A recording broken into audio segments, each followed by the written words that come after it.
నమస్తే, welcome to Y news bulletin. ముందుగా headlines చూద్దాం. అసెంబ్లీలో బడ్జెట్ను ప్రవేశపెట్టిన ఆర్థిక మంత్రి సూపర్ 6 పథకాలకు అగ్రతాంబూలం ఇచ్చిన పయ్యావుల. దోతించలుగా మత్స్య ఆక్వా రంగాలు వ్యవసాయ బడ్జెట్లో అచ్చెన్న. కూటమి ఆర్థిక వివేకంతో అడుగులు పయ్యావులకు యనమల కితాబు. ఇది చూడచక్కని బడ్జెట్ స్పీకర్ అయ్యన్న పాత్రుడి వ్యాఖ్య. జాతీయ సైన్స్ దినోత్సవం సైన్స్ ఫేర్లో అదరగొట్టిన విద్యార్థులు. ఆంధ్రప్రదేశ్ బడ్జెట్ 2025-2026ను ఆర్థిక మంత్రి పయ్యావుల కేశవ్ ప్రవేశపెట్టారు. ఈ బడ్జెట్లో రాష్ట్రంలో రైతులకు శుభవార్త చెప్పారు. అన్నదాత సుఖీభవ పథకంపై కీలక ప్రకటన చేశారు. జీవితంలో ఒక్కసారైన డాక్టర్, లాయర్, పోలీస్, టీచర్ అవసరమని చెబుతుంటారని, కానీ రైతు ప్రతిరోజు అవసరమన్నారు. కాబట్టి అలాంటి అన్నదాతలకు అండగా మరో సూపర్ 6 హామీని నెరవేర్చడానికి సిద్ధమవుతున్నామని తెలియజేయడం సంతోషంగా ఉందని పేర్కొన్నారు. ఎన్ని ఆర్థిక ఇబ్బందులున్నా సరే అన్నదాత సుఖీభవ పథకం కింద ప్రతి రైతుకు ఏటా 20,000 రూపాయలు అందించేలా కేటాయింపులు చేశామని చెప్పడానికి గర్వంగా ఉందన్నారు. ఈ పథకాన్ని మే నెలలో అమలు చేస్తామంటున్నారు. ఏపీ బడ్జెట్లో అన్నదాత సుఖీభవ పథకానికి 9,400 కోట్లు కేటాయిస్తున్నట్టు తెలిపారు. రవాణా మరియు రహదారి భవనాల శాఖ గత పాలకుల నిర్లక్ష్యం వలన మరియు నిర్వహణ లోపం వలన రాష్ట్ర రహదారులు అధ్వానంగా తయారవడంతో పాటు ఉన్న మౌలిక సదుపాయాల పురోగతి కూడా కొన్ని సంవత్సరాలు వెనుకకు మరలింది. రహదారుల పునరుద్ధరణకు చేపట్టినటువంటి పాట్ హోల్ ఫ్రీ ఆంధ్ర గణనీయమైన పురోగతిని సాధించింది. మరమ్మతులు చేపట్టిన 20,059 కిలోమీటర్లలో 17,605 కిలోమీటర్ల మేర రహదారి పనులు కేవలం 3 నెలల వ్యవధిలో పూర్తి చేయడం జరిగింది. అదనంగా జిల్లా ప్రధాన కేంద్రాల నుండి మండల ప్రధాన కేంద్రాల వరకు మరియు వాటిని ఆనుకుని ఉన్న మండల ప్రధాన కేంద్రాల మధ్య 2 వరుసల రహదారి అనుసంధాన పనులు చేపడుతున్నాం. వీటిలో భాగంగా ఆంధ్రప్రదేశ్ మండల అనుసంధాన మరియు గ్రామ అనుసంధాన మెరుగుదల ప్రాజెక్టు మరియు ఆంధ్రప్రదేశ్ రహదారులు మరియు వంతెనల పునర్నిర్మాణ ప్రాజెక్టుల కింద 2,522 కిలోమీటర్ల రహదారి విస్తరణ పనులు మరియు 464 వంతెన నిర్మాణ పునర్నిర్మాణ పనులు ఉన్నాయి. 25-26 ఆర్థిక సంవత్సరానికి రవాణా రహదారులు మరియు భవనాల శాఖకు 8,785 కోట్ల రూపాయలను కేటాయింపును ప్రతిపాదిస్తున్నాం. పర్యాటక మరియు క్రీడలు మరియు సంస్కృతి ఆంధ్రప్రదేశ్ పర్యాటక విధానం 24-29 ద్వారా మా ప్రభుత్వం పర్యాటక రంగానికి పరిశ్రమ హోదాను కల్పించడం జరిగింది. అత్యంత పర్యావరణ ప్రమాణాలతో కూడిన ప్రతిష్టాత్మక బ్లూ ఫ్లాగ్ సర్టిఫికేషన్ను రుషికొండ బీచ్ నిలుపుకుంది. దీనికి తోడు అఖండ గోదావరి, గండికోట వంటి ఐకానిక్ పర్యటన ప్రాజెక్టులు పర్యాటకానికి అగ్రశ్రేణి గమ్యస్థానంగా రాష్ట్రం యొక్క ఖ్యాతిని ఇనుమడింపజేస్తున్నాయి. ఆంధ్రప్రదేశ్ క్రీడా విధానం 24-29 ద్వారా మెరుగైన క్రీడా సంస్కృతిని పెంపొందించడానికి మరియు క్రీడా నైపుణ్యాలను ప్రోత్సహించడానికి మా ప్రభుత్వం కట్టుబడి ఉంది. క్షేత్రస్థాయి క్రీడాకారులను ప్రోత్సహించి వారి క్రీడా శిక్షణను మెరుగుపరచడం ద్వారా మన రాష్ట్రాన్ని క్రీడా ప్రతిభకు ప్రముఖ కేంద్రంగా నిలబెట్టడమే ఈ క్రీడా విధానం యొక్క ముఖ్య ఉద్దేశం. 25-26 ఆర్థిక సంవత్సరానికి యువజన, పర్యాటక మరియు సాంస్కృతిక శాఖకు 469 కోట్ల రూపాయల కేటాయింపును ప్రతిపాదిస్తున్నాను. గృహ మంత్రిత్వ శాఖ గత ప్రభుత్వం అనుసరించే విధానాల వలన పోలీసు బలగాల స్థైర్యంపై దెబ్బతీశాయి, వారి సామర్థ్యాన్ని కుంగదీశాయి. దీని ఫలితంగా రాష్ట్రంలో అరాచకం రాజ్యం చేసింది. మాదక ద్రవ్యాలు అడ్డు అదుపు లేకుండా తాండవించాయి. పోలీసు బలగాల ఆత్మస్థైర్యాన్ని పెంపొందించడం కోసం 920 కోట్ల రూపాయల మేర పేరుకుపోయిన బకాయిల నుండి 250 కోట్ల రూపాయల బకాయిలను ఇటీవలే చెల్లించాం. గత ప్రభుత్వం 2 ఏళ్లుగా నిలిపేసిన గ్రూప్ పర్సనల్ యాక్సిడెంట్ ఇన్సూరెన్స్ పాలసీని మా ప్రభుత్వం పునరుద్ధరించడం జరిగింది. పోలీస్ దళం ఆధునీకరణ పథకం కింద 61.20 కోట్లని విడుదల చేశాం. శాంతి భద్రతలను బలోపేతం చేయడానికి మరియు ఉపాధి కల్పించడానికి 6,100 మంది పోలీసు కానిస్టేబుళ్ల నియామ ప్రక్రియ జరుగుతోంది. గంజాయి, ఇతర మాదక ద్రవ్యాల సాగు మరియు వీటి అక్రమ రవాణాను నిరోధించడానికి elite anti narcotic group of law enforcement ఈగల్ను మా ప్రభుత్వం ఏర్పాటు చేయడం జరిగింది. సైబర్ నేరాల ముప్పు పెరుగుతుండడంతో ప్రతి జిల్లాలో ఒక సైబర్ పోలీస్ స్టేషన్ను ఏర్పాటు చేయడానికి ప్రణాళికలు రూపొందించడం జరుగుతోంది. పోలీసు శాఖను మరింత చురుగ్గా తీర్చిదిద్దేందుకు వాహనాల కొనుగోలుకు మా ప్రభుత్వం కృషి చేస్తోంది. 25-26 ఆర్థిక సంవత్సరానికి గృహ మంత్రిత్వ శాఖకు 8,570 కోట్ల రూపాయల కేటాయింపును ప్రతిపాదిస్తున్నాను. రెవెన్యూ శాఖ గత ప్రభుత్వం ఆంధ్రప్రదేశ్ భూ హక్కు చట్టాన్ని సరైన జాగ్రత్తలు తీసుకోకుండా హడావిడిగా తీసుకొచ్చింది. ప్రజల నుండి వచ్చిన తీవ్రమైన ఒత్తిడి మేరకు ఈ చట్టాన్ని రద్దు చేసి భూ యజమాన్యంపై ప్రజలకు ఉన్న భయాన్ని మా ప్రభుత్వం తొలగించింది. గ్రామ స్థాయిలో భూ సమస్యలను పరిష్కరించడానికి మా ప్రభుత్వం 17,403 గ్రామాలలో రెవెన్యూ సదస్సులను నిర్వహించి ఇప్పటి వరకు 90,315 అర్జీలను పరిష్కరించడం జరిగింది. సుమోటో కుల ధృవీకరణ విధానం ద్వారా రాష్ట్రంలోని అన్ని కుటుంబాలకు కుల ధృవీకరణ పత్రాలను ఆన్లైన్లో అందుబాటులో ఉంచడం జరిగింది. ఫ్రీ హోల్డ్ భూముల పునఃపరిశీలన చేపట్టి పూర్తి చేశాం.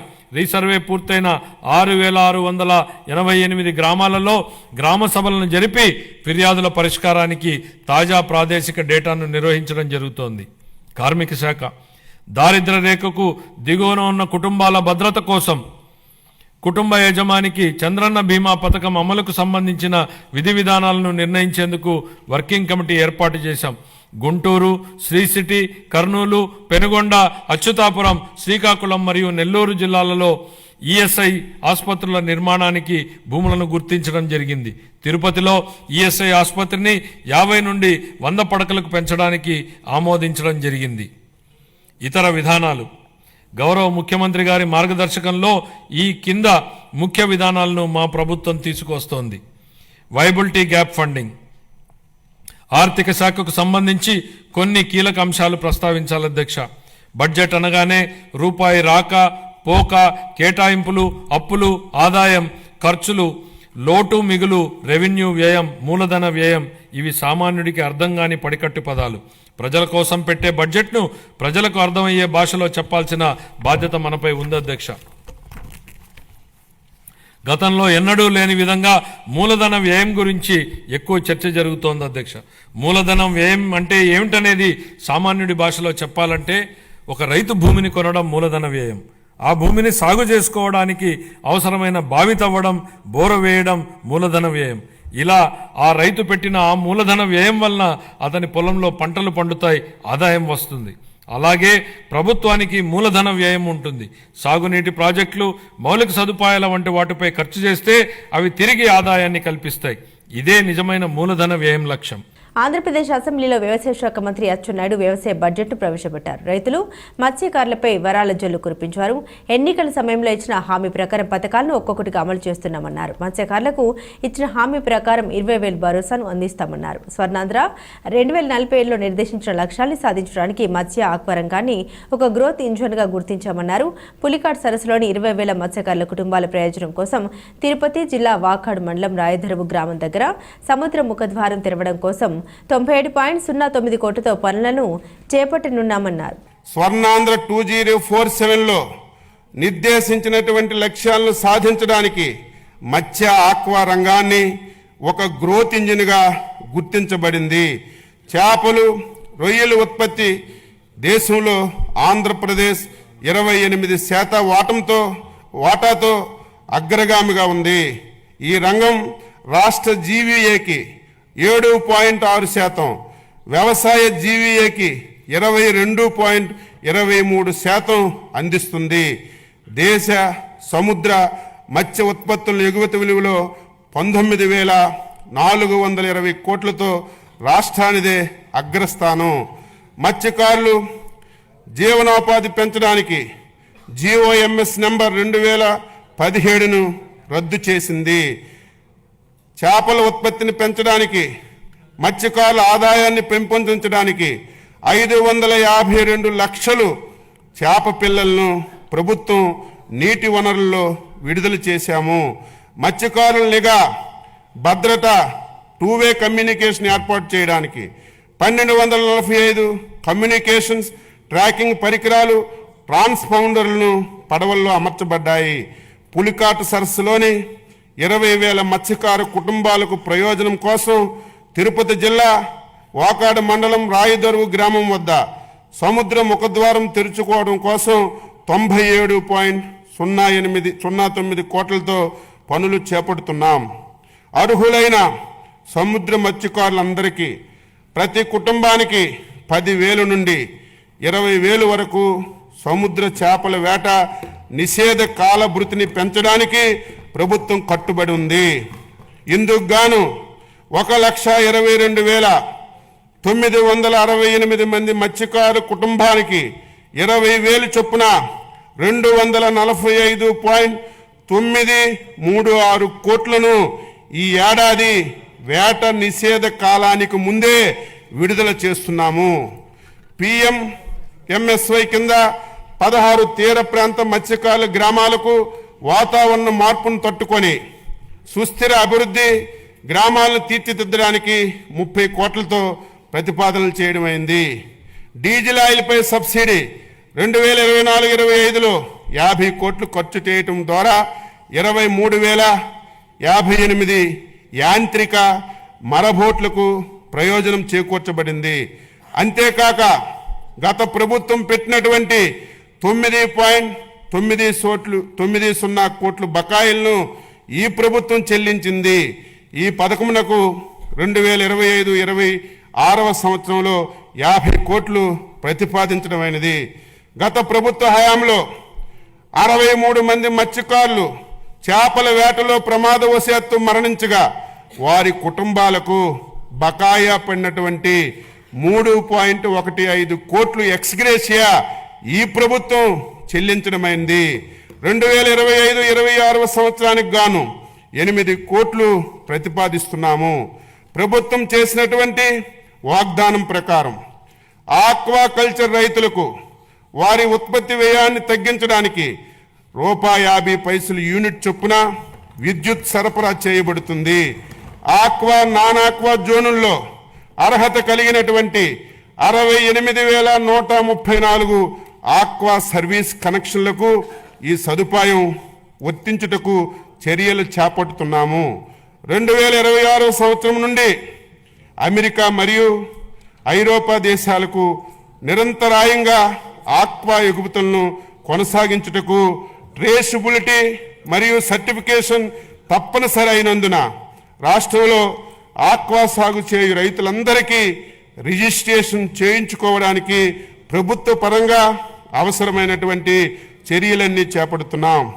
PMMSY కింద గత ప్రభుత్వ కాలంలో బాపట్ల జిల్లాలో నిజాంపేట మండలంలో పరసవాని పాలెంలో 88.08 కోట్లతో మంజూరైనటువంటి ఇంటిగ్రేటివ్ ఆక్వా పార్కు ఏర్పాటు కావలసినటువంటి భూమిని కూడా కేటాయించడంలో జాప్యం కారణంగా నిలిచిపోయింది. మా ప్రభుత్వం చొరవతో ఈ ప్రాజెక్టుకు ఏర్పాటుకు అవసరమైనటువంటి అన్ని చర్యలు తీసుకుంటున్నాం. Global environment facility FAO project కింద 113 కోట్ల నిధులు మంజూరైనాయి. ఈ ప్రాజెక్టును రాష్ట్రంలో ఆక్వా సాగు అధికంగా ఉన్నటువంటి 7 జిల్లాల్లో శ్రీకాకుళం, కాకినాడ, కోనసీమ, ఏలూరు, బాపట్ల, నెల్లూరు జిల్లాల్లో అమలు చేయబడుతుంది. గత ప్రభుత్వం మత్స్యకారులకి ఫిషరీస్ డెవలప్మెంట్ పథకం కింద ఎటువంటి లబ్ధి చేకూర్చే పరికరాలు సరఫరా చేయలేదు. ఈ ప్రభుత్వం వీటిని ఫిషరీస్ డెవలప్మెంట్ పథకం ద్వారా సరఫరా చేయుటకు చర్యలు తీసుకోబడుతున్నాయి. PMMSY పథకం కింద 2025-26 సంవత్సరానికి 417 కోట్లు ప్రతిపాదించాము. 2025-26వ సంవత్సరానికి మత్స్యరంగ అభివృద్ధికి 540.089 కోట్లు ప్రతిపాదించడమైంది. ఆచార్య ఎన్జీ రంగా విశ్వవిద్యాలయం పర్యావరణ వ్యవస్థలను పరిరక్షిస్తూ ఆహారం పోషక భద్రత కోసం వాతావరణం స్మార్ట్ వ్యవసాయ పద్ధతుల్లో రైతుల శ్రేయస్సు కోసం వ్యవసాయ విశ్వవిద్యాలయం కృషి చేస్తుంది. BSc ఆనర్స్ అగ్రికల్చర్ కోర్సుల్లో 2024-25 సంవత్సరం నుండి ఆర్థిక వివేకంతో అడుగులు వేస్తున్న కూటమి ప్రభుత్వం ఈ ఆర్థిక సంవత్సరం అంచనాలు నామమాత్రపు ఆర్థిక వృద్ధి వాస్తవికంగా ఉందన్నారు మాజీ ఆర్థిక మంత్రి యనమల రామకృష్ణుడు. ఆర్థిక మంత్రి పయ్యావుల కేశవ్ ప్రవేశపెట్టిన బడ్జెట్ రాష్ట్రం ఆర్థిక సంక్షోభాల నుండి గట్టెక్కించగల సత్తా చాటి చెప్పిందని యనమల వ్యాఖ్యానించారు. పయ్యావుల బడ్జెట్ పద్దులు బేషుగ్గా ఉన్నాయన్న యనమల ఆర్థిక లోటు రుణ తగ్గింపులకు సూచికగా ఈ బడ్జెట్ నిలుస్తోందన్నారు. పెరుగుతున్న మూలధనం అభివృద్ధిని వేగవంతం చేస్తోందని ఆశాభావం వ్యక్తం చేసిన యనమల రామకృష్ణుడు ఆ దిశగా కూటమి ప్రభుత్వం రూపొందించిన బడ్జెట్ పద్దులు ప్రశంసనీయమన్నారు. MSMEలకు ప్రమోషన్, పారిశ్రామిక అభివృద్ధికి ప్రోత్సాహకాలు స్వాగతించాలి. చేసిందేనన్నారు. వ్యవసాయ ఆర్థిక వ్యవస్థకు కూటమి ప్రభుత్వం ప్రాధాన్యత ఇవ్వడం ద్వారా ఉపాధి కల్పనకు ఊతమిస్తుందన్నారు. పయ్యావుల ప్రాధాన్యత రంగాలకు పెద్దపీట వేశారన్నారు.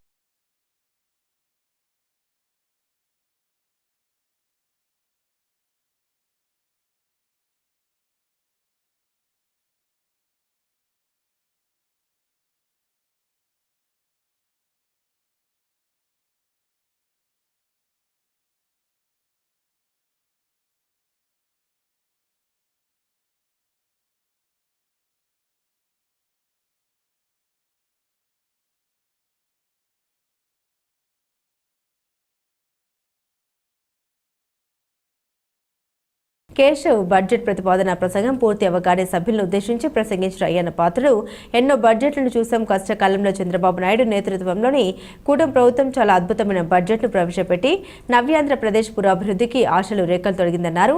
కొత్త సభ్యులు బడ్జెట్పై పూర్తి అవగాహన కల్పించుకోవాలని అయ్యన్న సూచించారు. ఈరోజు ఈ బడ్జెట్ గురించి మీరంతా విన్నారు. ఇక్కడ ఎక్కువ మంది కొత్త సభ్యులు ఉన్నారు కాబట్టి రెండు సూచనలు ఏంటంటే, దీని మీద మీ అందరికీ పూర్తిగా అవగాహన రావాలి. ఈ కష్టకాలంలో నేను చాలా బడ్జెట్లు చూసాం, చాలామంది సీనియర్ నాయకులు ఉన్నారు, చాలా బడ్జెట్లు చూసాం. ఈ కష్టకాలంలో చంద్రబాబు నాయుడు గారు, పవన్ కళ్యాణ్ గారు ఇద్దరు కలిసి నాయకత్వంలో ఒక మంచి బడ్జెట్ని ప్రవేశపెట్టారు. ఎందుకంటే కష్టకాలంలో మిగతా రోజులు వేరు, నష్టపోయిన రాష్ట్రంలో ఈ బడ్జెట్ గురించి ప్రతి ఒక్కరికి కూడా పూర్తి అవగాహన కావాలి. ఇక 2 రోజులు టైం ఉంది మనకి. రేపు ఎల్లుండి కూడా సెలవు ఇస్తున్నాం. మళ్ళీ మండే వస్తాం మనం. 3 days దీని మీద డిస్కషన్ ఉంటుంది. మీరు ఏదో మాట్లాడడం కోసం కాదు, మీకు అవగాహనతో, పూర్తి అవగాహనతో ఈ సబ్జెక్ట్ మీద మీరు ఇక డిస్కస్ చేయాలి. దానికోసం మీరు ప్రయత్నం చేయండి. మనందరం కలిసి నష్టపోయిన రాష్ట్రాన్ని కాపాడడం కోసం ముఖ్యమంత్రి గారికి, ఉప ముఖ్యమంత్రి గారికి మన అందరం కూడా అండగా ఉండి ఈ రాష్ట్రాన్ని కాపాడుకోవాల్సిన బాధ్యత మన అందరి మీద ఉందని మాత్రం మర్చిపోవద్దు. బాగా చదవండి. అందరికీ అవకాశం ఉంది. 3 రోజులు టైం ఇస్తున్నాం బడ్జెట్ మీద మాట్లాడడానికి. మీకు మాట్లాడే అవకాశం ఇవ్వండి. గంటల కొద్ది ఉపన్యాసం కాదు, తక్కువ టైంలో ఎక్కువగా అర్థం వచ్చేలా మాట్లాడండి. అందరికీ అవకాశం వస్తుంది కాబట్టి అది మనం చేయాలని. తర్వాత మీకు ఈ బడ్జెట్ తాలూకు పత్రాలన్నీ కూడా పెన్ డ్రైవ్లో కూడా ఏర్పాటు చేస్తాం, మీకు సప్లై చేసి ఉంటారు. పెన్ డ్రైవ్ కూడా ఉన్నాం. రెండోది ఏంటంటే, సభ్యులందరికీ వాట్సాప్ గ్రూపులు కూడా ఏర్పాటు చేసి ఉన్నాయి కాబట్టి దాంట్లో ఈ బడ్జెట్ వివరాలన్నీ కూడా వాట్సాప్ గ్రూప్లో పెట్టి ఏర్పాటు చేస్తున్నాం. మీరు ఈ 2 days హాలిడేస్లో క్షుణ్ణంగా చదివి, నేను కూడా చదవడం కాదు, అసెంబ్లీలో మాట్లాడడం కాదు, అసెంబ్లీ అయిన తర్వాత బయట కూడా మీ కాన్స్టిట్యున్సీల్లో సరళమైన భాష ప్రజలకు అర్థమయ్యే విధంగా ఈ బడ్జెట్ గురించి మీరు చెప్పవలసిన బాధ్యత మనందరి మీద ఉందని చెప్పి కూడా ఈ సందర్భంలో మీకు మనం చేస్తున్నానండి. అధికారంలోకి వచ్చిన తర్వాత కూటమి ప్రభుత్వం పూర్తిస్థాయి బడ్జెట్కు ఆమోద ముద్ర వేసింది. ఇవాళ అసెంబ్లీలో ఆర్థిక మంత్రి పయ్యావుల కేశవ్ బడ్జెట్ను అసెంబ్లీలో ప్రవేశపెట్టే ముందు రాష్ట్ర కేబినెట్ సమావేశమైంది. 3.24 లక్షల కోట్ల రూపాయల బడ్జెట్ పద్దులకు ఆమోద ముద్ర వేసింది. అదేవిధంగా ముఖ్యమంత్రి నారా చంద్రబాబు నాయుడు అధ్యక్షతన టీడీఎల్పీ సమావేశం నిర్వహించారు. రాష్ట్ర అధ్యక్షుడు పల్లా శ్రీనివాసరావు, కేంద్ర రాష్ట్ర మంత్రులు, ఎమ్మెల్యేలు, ఎంపీలు ఈ సమావేశానికి హాజరయ్యారు.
ఉభయ గోదావరి జిల్లాల పట్టభద్రుల ఎమ్మెల్సీ ఎన్నికలు ప్రశాంతంగా ముగిశాయని, ఎన్నికల్లో ఓటు హక్కు వినియోగించుకున్న ప్రతి ఒక్క పట్టభద్రుడికి తెలుగుదేశం పార్టీ తరఫున ధన్యవాదాలు తెలియజేశారు జగ్గంపేట ఎమ్మెల్యే నెహ్రూ.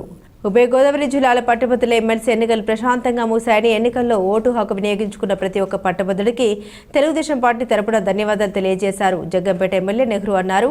జగ్గంపేట నియోజకవర్గంలో మొత్తం 6,250 మంది ఓటర్లు ఉండగా 4,615 ఓటు హక్కు వినియోగించుకున్నారని, నియోజకవర్గంలో 74% పోలింగ్ నమోదైందని అన్నారు. ఓటింగ్ సరళిని బట్టి కూటమి అభ్యర్థి రాజశేఖర్ ఎన్నికల కౌంటింగ్ వరకు వేచి చూడాల్సిన అవసరం లేదని, ఆయన గెలుపు తథ్యమని ఎమ్మెల్యే నెహ్రూ అన్నారు. ఉభయ గోదావరి జిల్లాల పట్టభద్రుల నియోజకవర్గ ఎన్నికలు జరిగాయి. ఎన్నికల సందర్భంగా గ్రాడ్యుయేట్ సోదరులు ఎవరైతే ఉన్నారో వారందరూ కూడా స్వచ్ఛందంగా వచ్చి ఓటేసి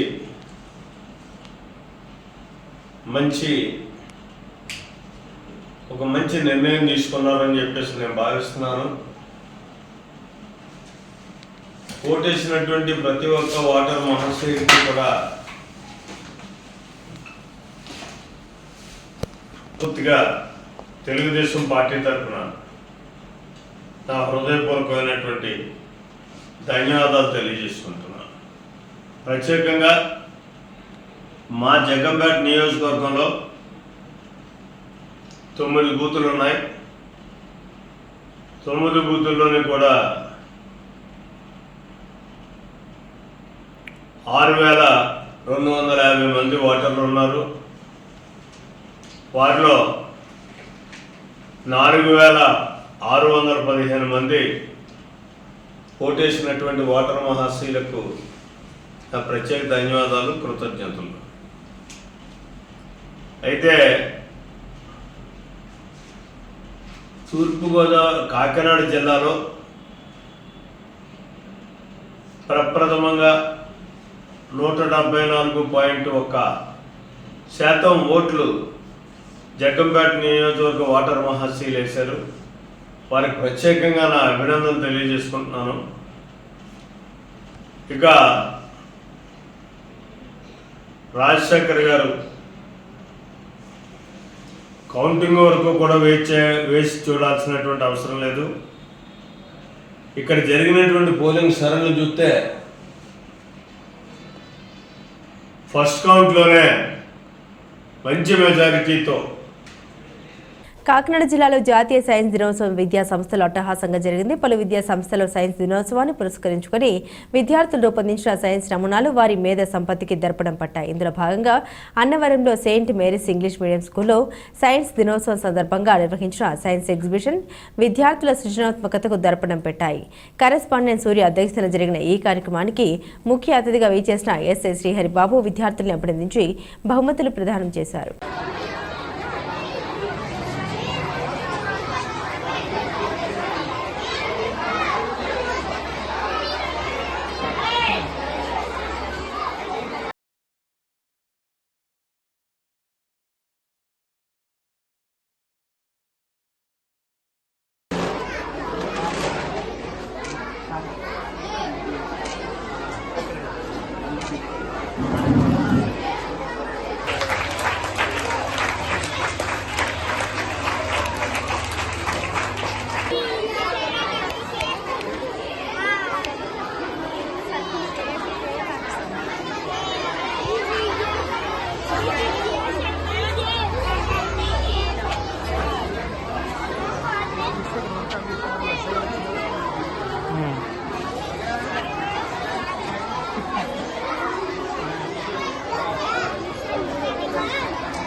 ఓకే అది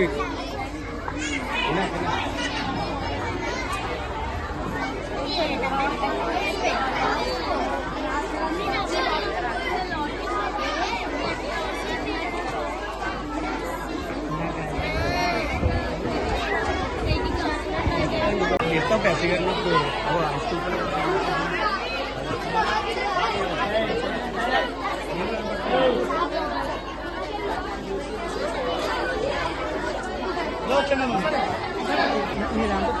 తీసుకుంటా అంటే నా దాంట్లో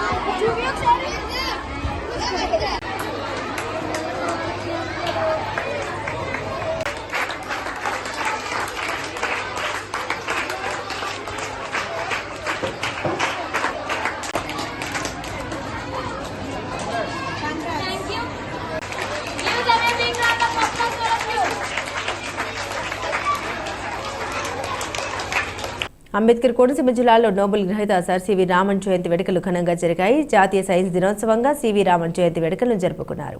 ఇందులో భాగంగా ముమ్మడివరం శ్రీ బాలాజీ కాన్వెంట్లో జరిగిన ఘనంగా జాతీయ సైన్స్ దినోత్సవ వేడుకలు నిర్వహించారు. సైన్స్ ఎగ్జిబిషన్ ద్వారా విద్యార్థులకు సైన్స్ ఆవశ్యకత గురించి, సైన్స్ పట్ల అవగాహన సైన్స్ ఉపాధ్యాయులచే కల్పించారు. నేటి సమాజంలో భవిష్యత్ తరాలకు ఉపయోగపడే ఎన్నో సాంకేతిక పరమైనటువంటి అనేక మార్పులు జరుగుతున్నందున విద్యార్థులు సైన్స్ పట్ల ఆసక్తిని మెరుగుపరచుకోవాలని సూచించారు. ఈ కార్యక్రమంలో పాఠశాల వ్యవస్థాపకులు పివిఎస్ శాస్త్రి, పి సుజాత, ప్రధానోపాధ్యాయులు పివి రామరాజు, భౌతిక శాస్త్ర ఉపాధ్యాయులు కె వెంకటేశ్వరరావు తదితరులు పాల్గొన్నారు.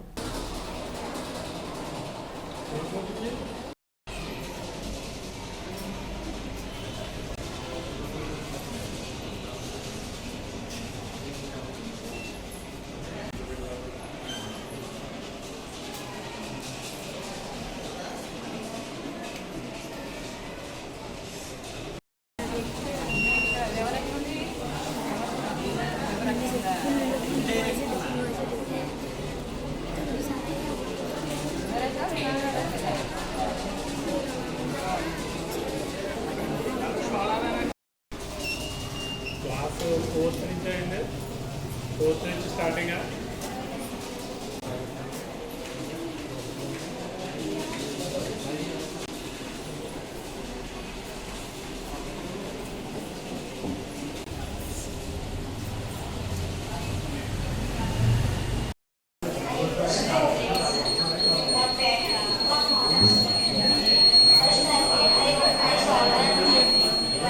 బులెటిన్ ముగించే ముందు హెడ్లైన్స్ మరోసారి. అసెంబ్లీలో బడ్జెట్ ను ప్రవేశపెట్టిన ఆర్థిక మంత్రి. సూపర్ 6 పథకాలకు అగ్రతాంబూలం ఇచ్చిన పయ్యావుల. దోతించన్లుగా మత్స్య ఆక్వా రంగాలు. వ్యవసాయ బడ్జెట్లో అచ్చెన్న. కూటమి ఆర్థిక వివేకంతో అడుగులు. పయ్యావులకు యనమల కితాబు. ఇది చూడచక్కని బడ్జెట్. స్పీకర్ అయ్యన్న పాత్రుడు వ్యాఖ్య. జాతీయ సైన్స్ దినోత్సవం సైన్స్ ఫెయిర్లో అదరగొట్టిన విద్యార్థులు. ఇవి బులెటిన్ అప్డేట్స్. మరిన్ని అప్డేట్స్ కోసం చూస్తూనే ఉండండి వై న్యూస్.